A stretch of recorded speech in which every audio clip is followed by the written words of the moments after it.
म्हणून त्याने कृष्ण भावनेचा आश्रय घेतला. शांती तथा समाधान प्राप्तीचा योग तोच योग्य मार्ग आहे. आर्थिक प्रगती किंवा जगावरील सार्वभौमत्व याचा भौतिक प्रकृतीच्या प्रलयामुळे क्षणार्धातच विनाश होतो. म्हणून मनुष्य चंद्रलोकावर जाण्याचा प्रयत्न करीत आहे, परंतु उच्चतर ग्रहलोकावर जाण्याइतपत प्रगतीचाही विनाश एकाच फटक्यानिशी होऊ शकतो.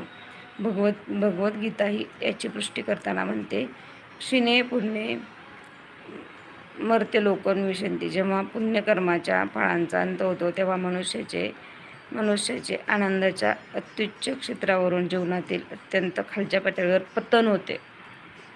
बापरे! जगातील अनेक राजकारण्यांचे याप्रमाणे अधःपतन झाले आहे. असे पतन केवळ अधिक शोकालाच कारणीभूत होते. यास्तव शोकमुक्तीसाठी काय केलं पाहिजे? आपण अर्जुनाप्रमाणेच श्रीकृष्णांचा आश्रय घेतला पाहिजे. म्हणून अर्जुनाने श्रीकृष्णांना निश्चितपणे आपल्या समस्यांचे निराकरण करण्यास सांगितले.